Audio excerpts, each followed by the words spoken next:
Hello and welcome to this Dawn Busters Taste Challenge. This morning we have Seagram 7 American Blended Whiskey.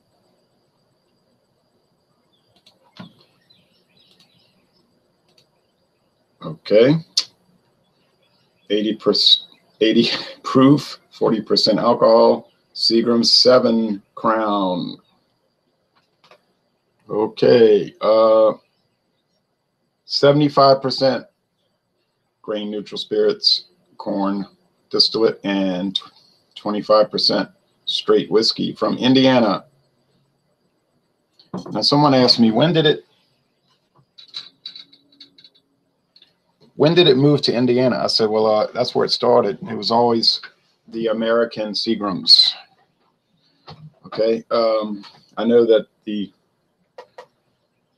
and this started around 1935. I know that I think the trademark was acquired in 34.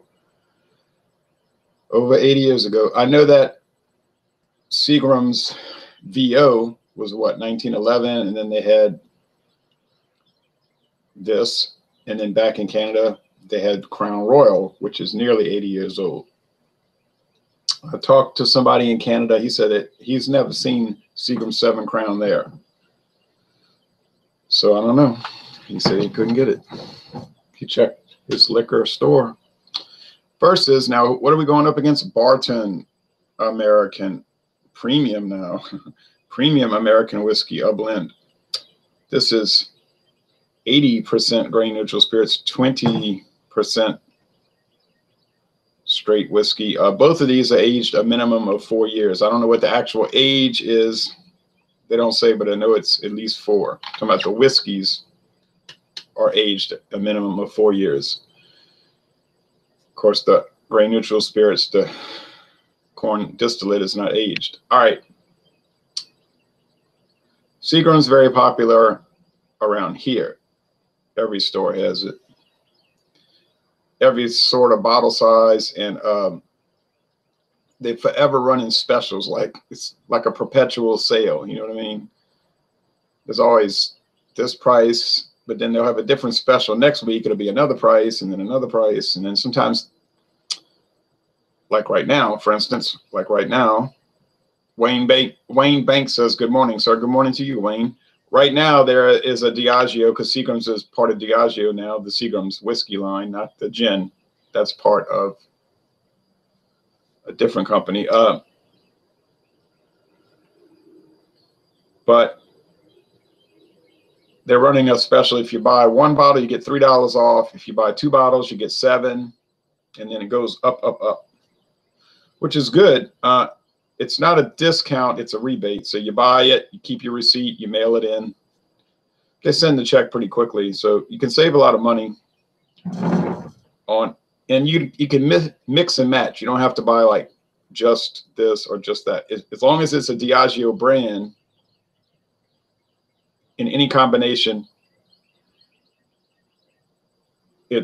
but that's assuming they're the same size. I think it is like 2 750 milliliter bottles, things like that. But anyway, you can read the tag. It's pretty clear, at least stated, and it shows the little chart of what you get discounted. Barton, never seen it in Louisiana, so it might be popular in your state. It doesn't exist in this state as far as being able to purchase it. That one is coming from Kentucky and Los Angeles. Okay, so the West Coast is probably getting, if you see it, you're probably getting the LA, Los Angeles County. I think it's Los Angeles County. Actually, it's a town outside the city limits of Los Angeles, but it doesn't really matter. And then on the east of the Mississippi or eastern states, you're probably getting the Kentucky bottle. But like I said, I think the distribution is very limited these days. And that one is from 1949. So 1934, and then 15 years later, 1949. Obviously, Seagram's is much more popular. Other thing, this one's in a clear bottle. It's got that standard Sazerac bottle design with that lip at the bottom. So many like that. And then Seagram's is a skinnier but taller brown bottle. Okay. Which one is going to be better? I think, yeah, I know my little snifters, one of them broke, so bye-bye. It was nice for the 2 or 3 years while I had them. About 2 years, I guess. I think the Seagram's is going to have a little more character. Not a profound amount more, but I think it'll have a little more flavor, considering it's got a higher whiskey percentage. But I think I poured too much. I don't think it's going to be a big difference. Now, the Seagram's I got for what? About $13 with the discount, because of that discount kicking in, the rebate. The Barton, I remember exactly what I paid. It was $5.99 at a place called Smoker Friendly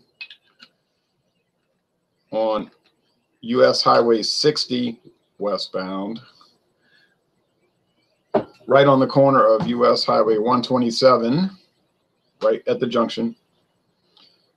Bought that in Frankfort, Kentucky, in at a place called Smoker Friendly. Smoker Friendly. And I went in there, and they're all in there smoking. It's a big tobacco shop, but they also sell all sorts of wine and liquor. So it's an interesting place. I just walked there from the motel. It wasn't hard, you know, it was right there. Of course, I had to cross the highway. There was no walkway, really. That's a little dangerous, but that worked out okay. It was $5.99 plus tax, so it came out to $6.35 exactly, $6.35. But we can get whiskey down here even cheaper, like at Acuista Paces, Carstairs, for $12.99 for a 1,750 milliliter bottle. $12.99 for that huge bottle. Okay. I saw that at, like I said, Acuista Paces. Now, the appearance here, I'm going to have to sip on these slowly throughout the morning. I'm not going to be rushing through this. I got all day.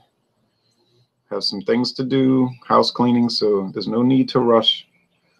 Like I say, I poured too much. That was an accident. That really was an accident. Alcohol legs are both like amber. This one here, the Seagram's might be a shade darker, but I mean a half a shade darker. You may as well say they look the same. With these blended whiskeys, you get a very mild aroma and taste profile. If you're looking for depth of flavor and rich oak and sweet vanilla, and you're not going to get that. Some people don't like that. You know, the real heavy char oak and all that. It turns them off. So these won't have that. And I find they have less of a corny flavor than bourbon, which is that heavy corn. I was complaining last week about that. I was just getting tired of all that corn. These that I'm showing you today are bought mainly to make mixed drinks. But then on the other hand, most bourbons are bought to make mixed drinks. There's not that many. You say, well, I do it and you do it. I know we're one of these people that look at these videos on the internet. Most people don't do that. They just buy it and make an old fashioned or something. They're not sipping on it, thinking on it, drinking on it, contemplating it. So, which is funny to me. I don't know why they're buying this really expensive bourbon that has all these complex flavors, and then they're burying it in sugar and all kind of other things and masking the flavor, and they're just getting alcohol out of it. It seems strange that you would do that. I mean, I'm over here sipping and thinking and contemplating on blended whiskeys. I'm definitely not going to buy a $70 bottle of Kentucky straight bourbon whiskey and then bury it in flavors. And then some people buy that $70 bottle of bourbon whiskey and they'll mix it with Coke. This, I said, okay. You went hi-hat and then you mix it. Okay, well, I'm not over here preaching. I'm just saying it's strange to me. People should drink whatever they like. If they enjoy doing that, that's fine. Okay, I'm not. Some people are looking at this saying, oh, Lord, good, give me a break. No one cares about blended whiskeys, and you're wasting your time and my time to do a taste challenge. I'm not wasting your time, of course, because you don't even have to watch the video. I'm not wasting my time because I feel like doing it. It's just a little hobby. It doesn't matter. You know, it's not important. I've run into that over the years. Some people do beer reviews and all this, and like it's important. Like, this is so important. Is it really important? Might be fun. Might be interesting. I don't know about important.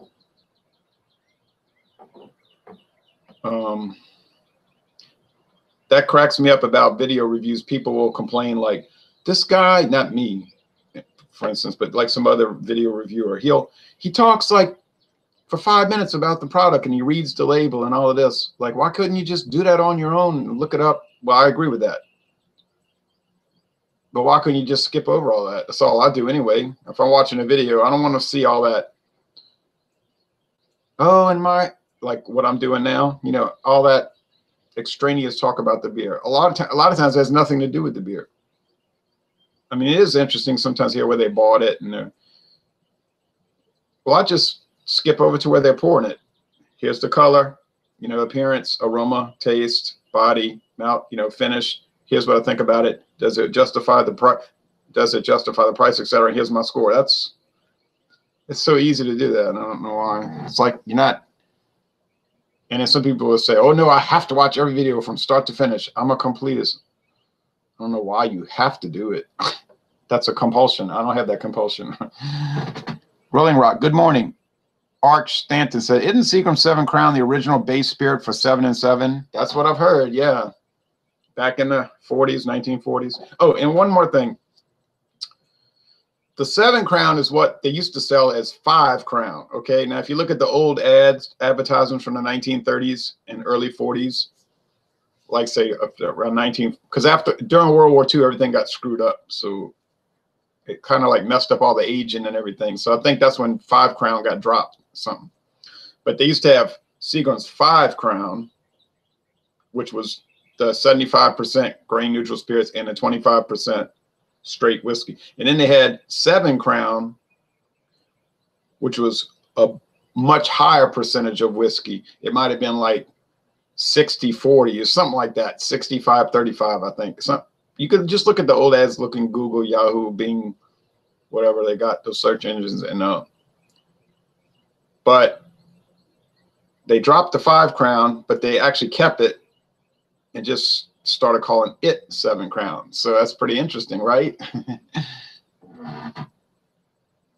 Rolling Rock says, if it tastes good, then what does it matter? Amen. Right. I don't know what it matters, but you watch a lot of videos, you listen to a lot of beer discussions. It matters, buddy.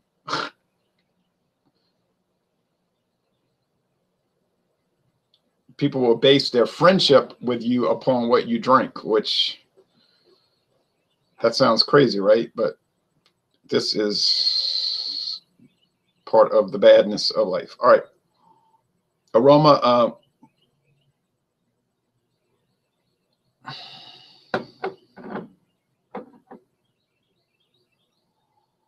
Yeah, now I can't get over that. Why people care what other people drink. I mean, I'll suggest things to people like, try this, try that. Why don't you?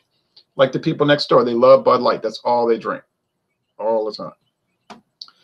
You know, I've tried to introduce them to other things, and they're kind of open to it, and they'll try it, and they'll give some remarks about it.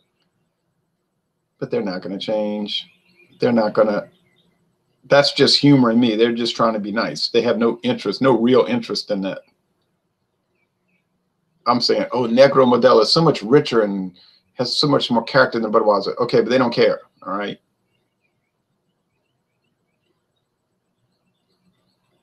And why should I care what they drink? They're over there enjoying it. They get off of work and they're drinking their 16-ounce can of Bud Light out the can.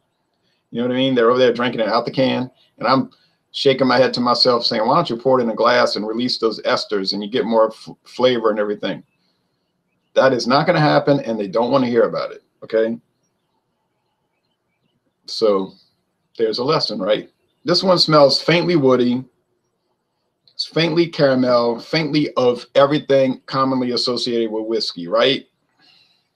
Does it smell bad? No. Does it have a whole lot of aroma? No. Good morning, Jay, says Jacob Miller. Good morning, Jacob Miller. He's the only person in America that can get a hold of Ham's Ice. Now, figure that out. This one here is similar, but it's got a little more richer caramel aroma, okay? Little richer in the aroma. Okay, must be Seagram 7 Crown. I'll tell you what, Barton has been doing really well in these taste challenges. They even got it confused with another whiskey a couple of times. So if you find it for $5.99, I would say jump on it. Can't go wrong. I mean, I think what this taste challenge is going to show, even if I get it mixed up, is that there's no way I'm paying twice as much money. If I don't get a coupon, it's more than twice. Maybe twice. But no way I'm paying twice as much for the bottle of Seagram 7 if it's only marginally better than the Barton. Of course, in my case, I can't get the Barton, but I can get other blended whiskeys that are nearly the same price. Like I could get the Heaven Hill Kentucky blended whiskey for $6.19 plus tax. Now, that's coming up in 2 days. I'm planning on. I think that one's a little more dull, so maybe it doesn't quite. But still, I don't know if it's worth paying twice the price for something, an improvement. Anyway, all right, taste. Yeah, it's all about how you want to look at it. But some of the comments I get on my channel, they're mad, they're angry, boy. I mean, they're mad because you said something about a beer. It's like, why are you mad? Now, if I'm wrong about something and somebody points it out, I'll say, oh, I was wrong. I'm sorry. I got confused, whatever. I don't mind. I'll be the first to admit if I'm wrong. I've been wrong many times. I think one time somebody said, you're not an expert. I jumped back. I said, whoever said I was an expert? Did I ever make a claim to be an expert? I don't believe so. All I ever said was I was doing reviews. I try to learn. I try to study. No, but I'm no expert. If you want an expert, this is not the channel. If you want somebody that just likes to taste them and give his opinion, okay, good channel. I'm not going to be up here lying. Oh, okay, interesting. All right.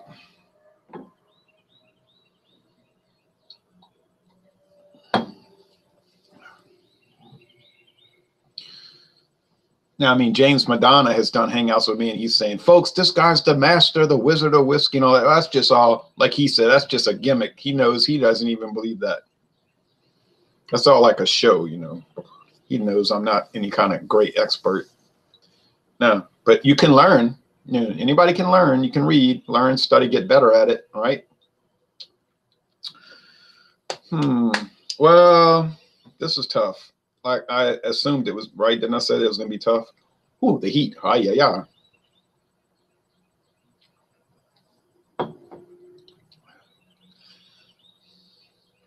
There's like generalized whiskey flavor, alcohol flavor, right?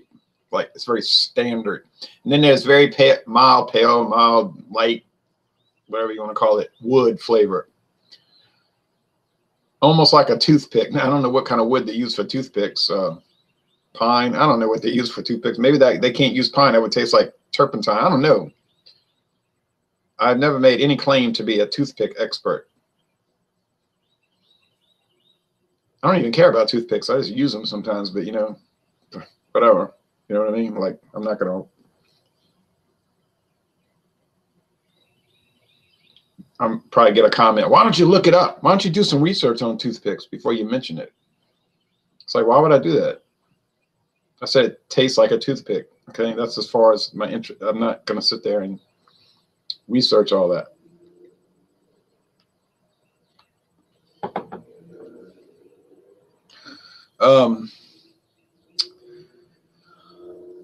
You see over here, you get a little more charred wood. It's a little more like charred oak. Yeah. Yeah. A little more rye spice. There's a little more pepperiness. You know what? I'm starting to have a change of heart, like Tom Petty. There's been a change of heart because, oh, Rolling Rock says, we are all students to the game. Who's to say what is good? Oh, well, if you've been in this beer hobby on the internet as long as me, you'll see a lot of people up there that will be more than happy to tell you what is good. And they'll be more than happy to dress you down if you mention a beer that you like that they do not approve of. Be very happy to do that. And they'll be quite rude about it. All their sentences addressed to you will start off with you. That's usually a bad sign. You need to do this, and you need to learn this. I mean, they are in your face, baby. They may not do that to you if they met you in public, however, but they're well enthusiastic. They're very enthusiastic to tell you where to get off on the internet now. Okay.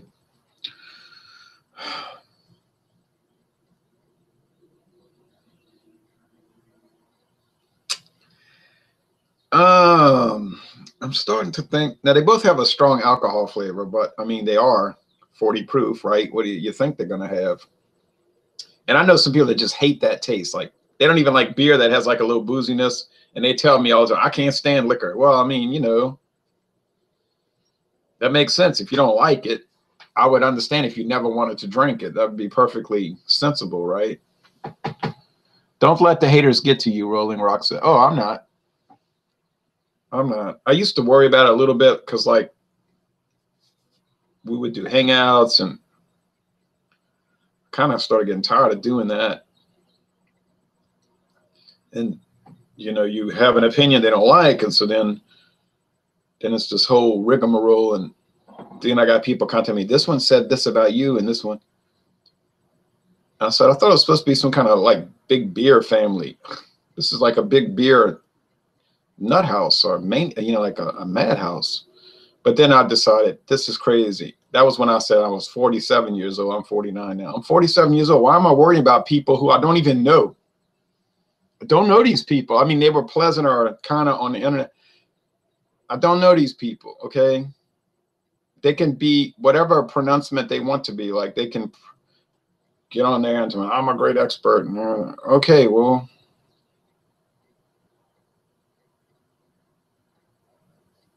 it's fine. I have actual real friends, you know, like that I know in real life, that we do things together. We go places. It's like, that's like the sickness of the internet, like that bad perspective of social media. Like you're worrying about people you don't even know them. It's like, what is all of this? So I didn't have a good understanding of how all that worked. I really did not.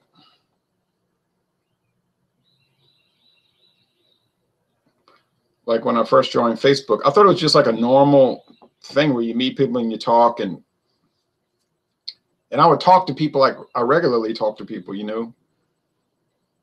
Like if you look at my Facebook page, it's mostly just a different automobile every day or a comic book that I own. Or maybe something about sports. You know, like it's, oh, it might be some article about politics. Not that I wrote.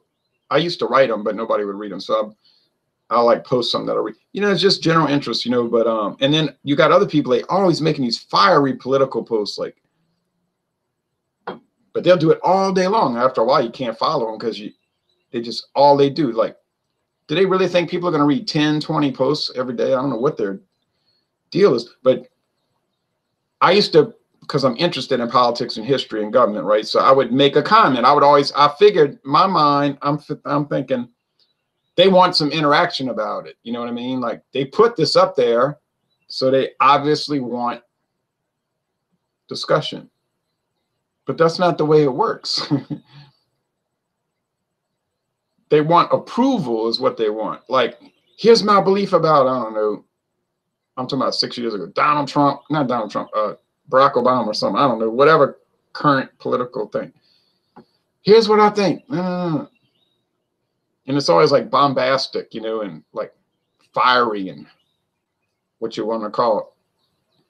You could almost say hysterical. So I'm looking at that, you know, and I'll make a comment like, I don't believe that, you know, whatever. Or why do you think that should be? And then they just go crazy, you know, and then you argue and debate. But you're never going to change them. They're never going to change you, you know. But then the next thing you know, they unfriend you. So why'd you unfriend me? I knew you since high school. Well, you're always jumping on my post. I said, well, you always making the post. You need to put a disclaimer. Please do not respond to this unless you are in total agreement. I don't know what this is about. I don't ever put a disclaimer on mine. I don't understand that. I mean, in real life, people don't do that, right? They just say something, and then you don't agree, and then they say, "Ah, oh, shut up," you know, whatever. But they don't go crazy. I don't know. It's like a different world, like a warped world. The Indiana House has passed a law that finally allows alcohol stores to sell alcohol on Sundays. The governor still has to sign it, though. I hope he signs it because I'm very liberal with alcohol laws, you know. When it comes to those type of laws, I'm very liberal. Okay, anyway. I had to go clean the house. Mild, pleasant, nothing too remarkable, though. I wouldn't pay a lot for it. I know that much.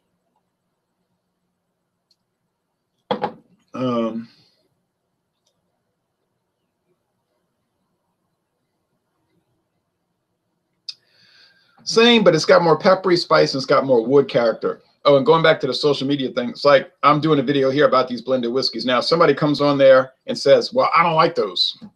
They're too dull to me. Well, I'm not going to get angry. I would just say, I understand that, but to me, they're kind of interesting. So I like to look at them. I can understand if you had no interest in looking at them, right? Okay. But some people would be literally angry that you're doing it.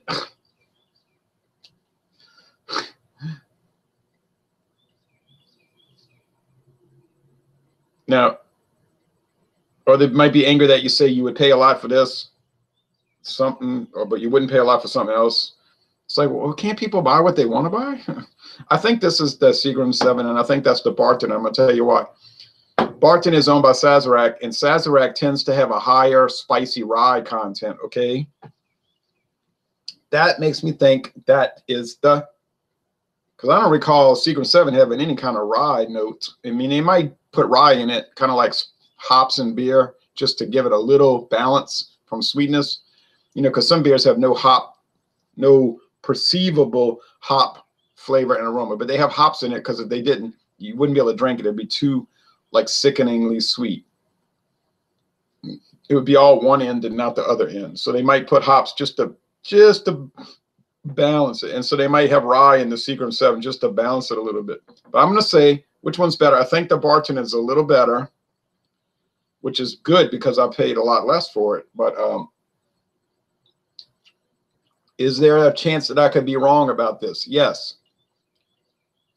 But anyway, the differences between these two is very, it's marginal, which once again further promotes or confirms the idea that I'm promoting here, which is the Barton is a much better value. Because if the differences are not even appreciable, why should you get like all wound up about it? Okay, so I'm gonna try and let's check here. I mean, I hope I'm right. Seagram 7. Ooh, that's not good. That's not good. Guess what? That's Barton. That's Seagram's. Oh, well, see, that's why we do a blind taste test. You don't want to know which is which, because if you know which is which, you get influence, you see. Okay, all right. I stand corrected.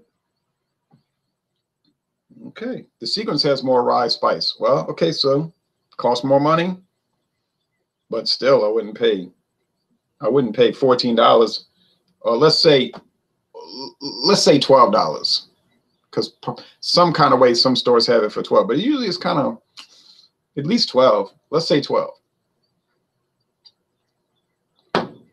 I wouldn't pay 12. as opposed to 6. It's better. I said that before I knew which was which. It is better, but it ain't twice as bad. You know what I mean? It's not twice as good. It might be a third better, but it is better. So anyway, okay, Barton loses. Too bad, Barton, you lose. No harm done. It's not exactly a world champion product. Anyway, Rolling Rock says, surprise. Yeah, right, surprise. I got fooled. Oh, well, boy, if I get the next one wrong, I'll be nervous, you know, but I don't think I don't know. I don't think I may not be able to tell those two apart. They're so similar. The next one up in 2 days, we hope, is, God willing, is the Barton from 1949 versus the Heaven Hill Kentucky whiskey. And I think that's from 1964. Yeah, that current brand. So anyway, I failed. Oh, well, it won't be the last time. It certainly wasn't the first time. The funny thing I find is that people would be calling me out, you know, you got it wrong, you idiot. You know, and I'm like, where's your taste challenges? I mean, you don't even have a channel. Like, where is your blind taste test? I'm too good for that. I'm not doing that. I'm just talking bad about you, fool. Oh, right. All right. Why didn't I realize that? And wait, you don't use a real name. Who are you? You don't need to know that. Okay. Well, why do I need to know what you're saying, right? It's like, I think when it comes to blended whiskey, the lower percentage of grain spirits to the whiskey, the better. I agree with that. The minimum is 20, 80, 20. So they can't go higher. If they go higher, if they go 81%, then it's a spirit whiskey. And they got spirit whiskeys at stores around here that are twice as much as the Seagrams. And it's got a cork top and some specialty thing from Texas. I was like, why would you pay that much for a whiskey that's only 19% pure whiskey? The rest is grain spirits. Or in other words, unaged corn whiskey, right? Like, why would you pay for that? Well, it's got a pretty glass bottle. Okay, you're right. That's why Fleischmann's, Kessler's, Seagram 7 are the best, and Sunnybrook is so bad. Oh, yeah, I've heard of Sunnybrook, but I've never had it. Fleischmann's, we get their vodka here and their gin at some stores, but I've never seen the Fleischmann's whiskey in Louisiana. Kessler's, I got a little bottle of it. I can get a big jug bottle at Dorgnac's, but I'm not going to do that. Kessler's, yeah, I have a small bottle. I'm curious to try it. I bet you it's going to be pretty good. Sunnybrook's case, you mix bad whiskey with 80% grain spirits. Yeah, I've never tried it, so I can't comment. But if you're saying it's bad, I agree with you. I've never had a bad whiskey yet. Your Heaven Hill should be good. The Beam family are the Stillmen at the Heaven Hill, having been let go years ago. Or the still. Yeah, part of the Beam family have always been the distillery masters at Heaven Hill. That's right. They've always had Beam family members as their distillery masters. Heaven Hill bourbon is good. That's what James Madonna said. We don't get Heaven Hill bourbon down here. Only the blended, which is very popular in Louisiana. So somebody likes it because they sure do buy a lot of it. And then if you go north of the lake, from, say, Baton Rouge across the Florida parishes to Slidell, it's all T.W. Samuels, which is also a Heaven Hill blended whiskey. Everything T.W. Samuels, which is rare here. I don't even think it's sold in the New Orleans area. You got to go to the Baton Rouge region. Oh, man, T.W. Samuels, let me tell you. That's a big one in those parts of Louisiana. But I don't recall really seeing much Heaven Hill. Some, yes, some, but not as much as the T.W. Samuels, which is really, and I'm about to get off of this, literally one of the oldest whiskey brands in America. It says on a bottle since 1854. I did a trademark research. That's when the trademark was acquired, 1844. That's how old it is. That's how long they've been making that blended whiskey. In the case of these Texas whiskeys, they have so little product, they have to blend to have something to sell. Right. As they get older, they should get better and cut back on the grain spirits. Good point. because they haven't been in business too long. Like Rebecca Creek. It's like, wow, spirit whiskey. It's like, what is it, like 15% pure whiskey and 85% grain neutral spirits, something like that. But that's like $25 a bottle, and those people love it. Oh, and in the Dallas area, that's all they're talking about. Rebecca Creek, woo! It may be good. I'm not saying it's not flavorful, but it's not even a blended whiskey. It's a spirit whiskey. Holy moly, just like Southern Comfort. Well, you know, that's a liqueur in a way. That's like a flavored product. That's always been that. Got to admit, Southern Comfort is very popular, but I'm not doing it. I am not paying for spirit whiskey. I don't even think I'll ever buy that. I'm just not going to buy it. I'm sorry. I don't want it. It's bad enough I'm doing the 80-20 blends, right? You think I'm going to drop lower than that? I don't want to do it. All right, so I got this one wrong. Too bad. So sad. I think we'll survive. I will. You may not. You probably will. So we're going to close out this round of blended whiskey challenges with the Barton versus Heaven Hill. Then I have a quasi bourbon review to post. It's already been recorded.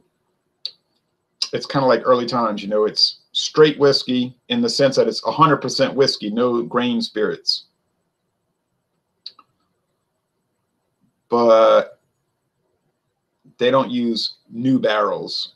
It's used barrels, so it can't technically qualify as a bourbon. It's what they call an American whiskey. I guess that sounds better than saying a Florida. Well, they got to say American because it's distilled in Indiana. It's bottled in Florida. So it's American. It's made in America. Just like this Barton. It's not all from Kentucky. So it's American. See what I mean? Okay. Now, right. Like Early Times. They market to the masses like Early Times. Correct. And Early Times is wildly popular, as we know. So say what you want about Early Times. It's trash, garbage, filth, human, you know, an atrocity of mankind. But really, it's none of those things. It's kind of a pretty good, it's a pretty good Kentucky straight whiskey, if you ask me. I like it. It's not remarkable, but it's hardly bad. And for $7.99 a bottle, I ain't complaining about Early Times. Thank you for watching this video production, and join us soon for some more exciting, to me, taste challenges. Maybe not to you. Thank you anyway. And look, now it's daytime.